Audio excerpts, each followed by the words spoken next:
All right, I'm on hole number 6 of Gokasho Bay. Gokasho 9-hole cup. This is Gokasho Bay. Let's get my little marker out here. This is Gokasho Bay hole number 9. Let's go look at hole number 9. Had some weird stuff happen on the last hole. I have no idea. It got to the end. I made my eagle. It forfeited the match. The match got forfeited from a timeout. I have no idea what happened. So I came out here earlier today. And let's see where I was at. Let's see if I made any notes here. I didn't make any notes. Doing the hook. Where did I start off? Hold on. Alright, I went back and watched the video. So where was I at? I did my white ring fully extended, and this picture is blocking the view, but so you've got the fairway, you got the first cut of the rough, the second cut of the rough, the third cut of the rough, and then you got the deep rough, the fourth cut of the rough. I had my ring set entirely on the right hand side, and I was butted up against that right there, and I clipped right on the inside of this tree, about right in that area right there. I didn't miss the fairway from too much, but I had plenty of room. I mean, I had the entire fairway. And what I did on the shot was I used an apocalypse. I put max topspin and I put max right hand side spin, because I think the curl will over curl the shot based off of where I bounced. So if we pan back and look at the tee box, so I came in on that hook at this angle. Well, it's probably more like this angle, going off in this direction. And so I put the right hand side spin to try and pull it back so that it would straighten it out a little bit. Straighten it out as much as it could here. I could put on, like, with the ball that I was using, I used a Titan. So I can only put on 2 side spin. And I think with the Apocalypse, if I used a Kingmaker, I could put on, because of how much topspin it has, I could put on all 3 side spin, and that would help me straighten it out, so that I want it to have this curvature when it comes to this first landing spot, but then I want the ball to try and straighten out a little. So I'm doing the reverse side spin. And where I was at out here, I'm going to move in because I have so much fairway, and I really want to land if I can straighten the ball out. I don't think I can straighten it out all the way where I could be in the center. I don't think I could straighten it out that much on this curve, but I think if I was like halfway in between, I could follow this path. This sand trap down here is what I want to have to negotiate next. I want to be headed in that path. So I'm going to come in a full ring set, and I'm going to put the ball guide so that the center is right dead center on that transition, and I'm going to have 5 rings sticking out. Titan, Apocalypse, and I have no idea where I'll end up, so I'm just going to take a general bag after that. I'm just going to take my accurate stuff, because it should be, if it goes bad, it's going to end up Nirvana Spitfire, so that's the deal.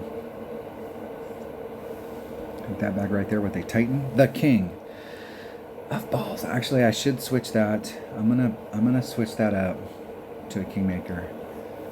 Only because I think I can get more, I can get the ball to straighten out more. And I could use an extra mile here, and I have more topspin with the extra mile. As far as like running out, you could use a big topper.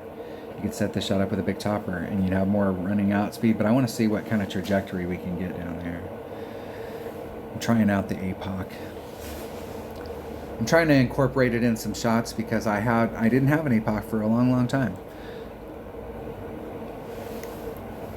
And I've been playing since the game came out, and I didn't have an APOC for a long time. Okay, we're going against a headwind, so that kills us all the way around. My goal is to try and get like obviously, if you could get up to the green, and I've been on the green with a shot like this, and I used an extra mile.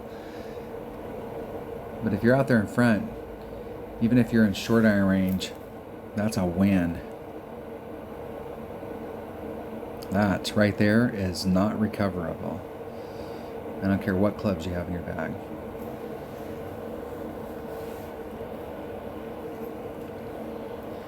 Okay, so I'm going to do reverse side spin.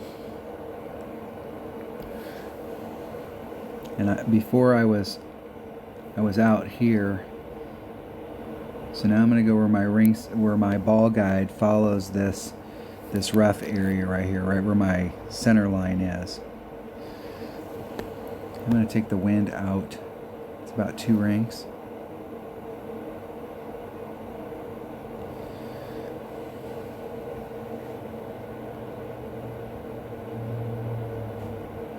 And see if we can catch the fairway. And that caught the fairway low like I want. Got me in that track going down towards that sand trail. Let's see if I can float it down in. So I'll have to go back and look at the bounces and see where they were. It looked like where I came in onto the fairway, I was still pretty close on the right hand side, but where I hit on my second bounce, like, yeah, you could move that to the left. Yeah, but where I came in on my second bounce, I was really close on the left. So that's why I was trying to straighten that ball out. A 4 side spin ball might actually work even better. And I think I have a 4 power 4 side spin ball.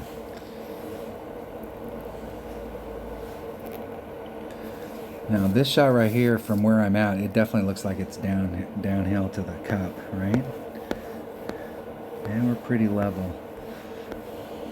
Grizzly. There's Min Grizzly. There's Max. So I'm right at mid Grizzly. I think Grizzly's 1.1 per ring.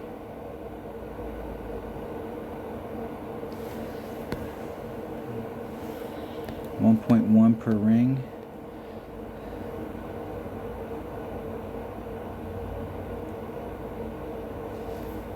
Okay, so there's 2. That leaves me 3. That's about a third or a quarter. About a quarter.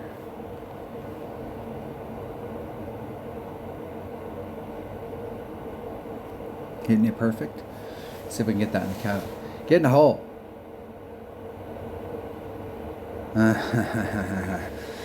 Just a little bit short. A little bit short of that backspin against that headwind. That's how short it came out when it was right there at that edge of the cup. Should have got just a little closer.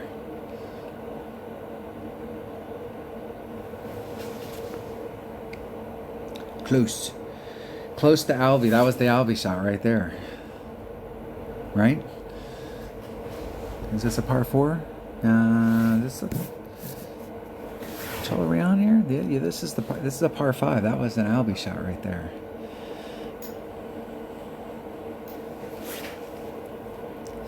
That's a decent Albie on this hole. The deal is how repeatable that is against wind. So like I took out the side portion of the wind, but the wind killed had its effect on it.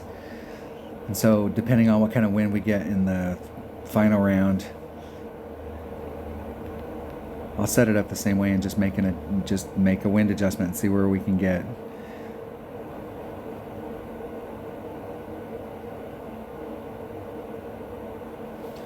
All right, in the hole for eagle, easy eagle.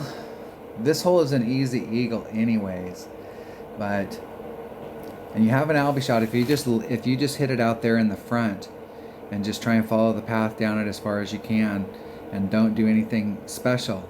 You've got a nice sniper shot coming in. All right, that was Gokasho Bay, hole number 9. That's hole number 6 of the Gokasho 9-hole cup. Thanks for watching.